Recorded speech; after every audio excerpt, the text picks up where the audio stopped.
Hello everybody, I am Somukantagiri. Welcome to my channel. Today I will discuss 10 important MCQs on oral hypoglycemic agent. Okay, so let's start. Our first question is example of GLP-1 receptor agonist is.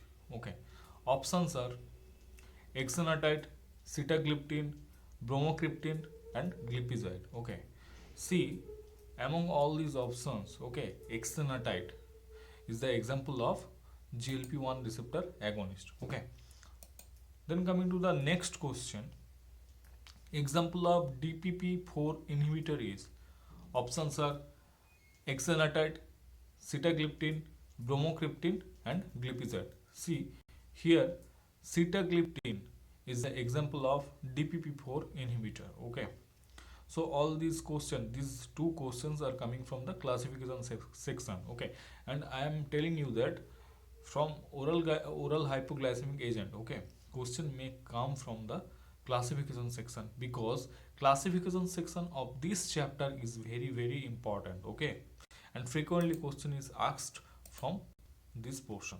Then coming to the next question, there is no alternative to insulin therapy for option A, all type 1 diabetes mellitus patients. Okay, option B, all type 2 diabetes mellitus patients. Option C, type 2 diabetes patients not controlled by a sulfonylurea drug. Option D, type 2 diabetes patients not controlled by a biguanide drug.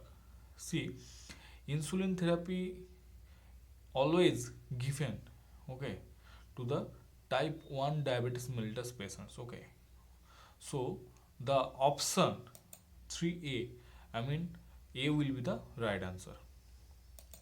Then coming to the next question, the second generation sulfonylurea hypoglycemics differ from the first generation, okay, in that they, okay, options are they are more potent, option B are longer acting, option C do not lower blood sugar in non diabetic subjects, option D are less prone to cause hypoglycemia action.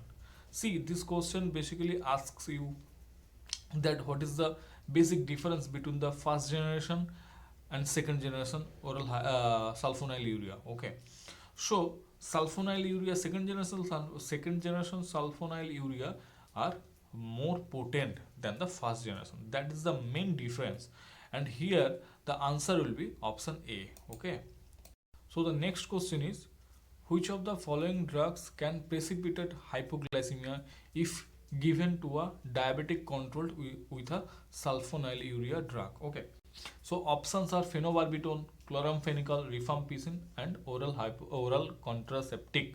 Okay, so this question is very important. Okay, and I have collected this question from a MCQ book.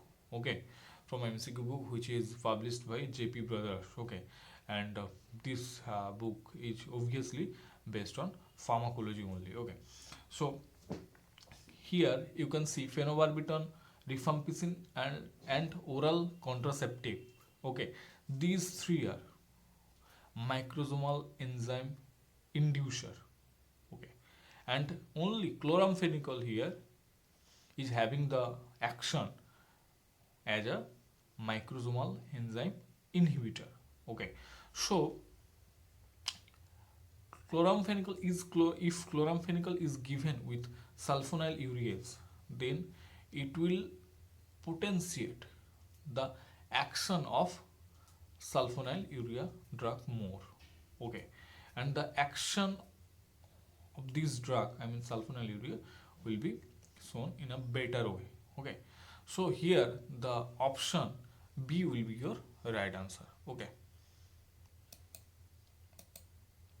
then coming to the next question, the following anti-diabetic drug inhibits intestinal brass border alpha glucosidase enzymes. Okay, options are acarbose, option B pioglitazone, option C metformin, option D guargam. Okay, C, acarbose is a drug, okay, which can inhibit alpha glucosidase enzyme. Okay, So here A will be the answer.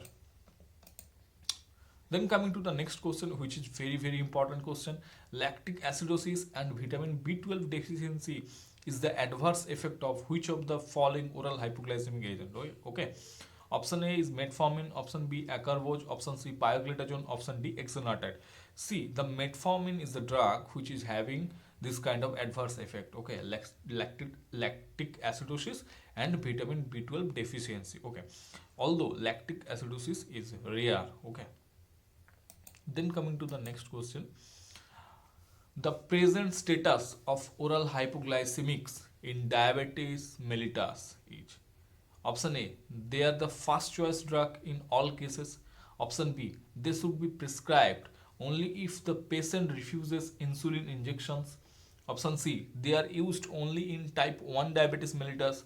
Option D, they are used first in most uncomplicated mild to moderate type 2 diabetes. See, oral hypoglycemic agents are only used to type 2 diabetes. Okay, in type 2 diabetes, and they are used fast in most uncomplicated mild to moderate type 2 diabetes. So here the option D will be the right answer. Okay.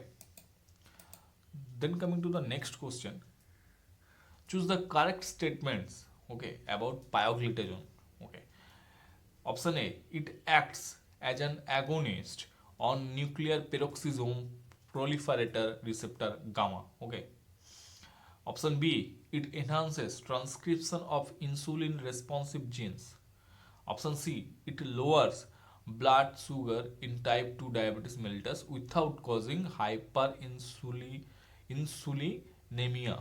Okay. Option D, all of the above. See, as I am reading all these options and questions from the screen of my mobile, so it is very difficult to see all these words, okay, properly. See here, the answer will be all of the above because all these points are correct about pioglitazone. Okay. Then coming to the next question, metformin acts by number one, option one, releasing insulin from pancreas. Option B, suppressing gluconeogenesis and glucose output from liver. Option C, upregulating insulin receptors. Option D, inhibiting degradation of insulin. C, option B, I mean suppressing gluconeogenesis and glucose output from liver is the main mechanism of metformin. And here the answer will be option B. So this is the end of our video. Hope all of you like this video. Please like, share and subscribe our channel. Thank you.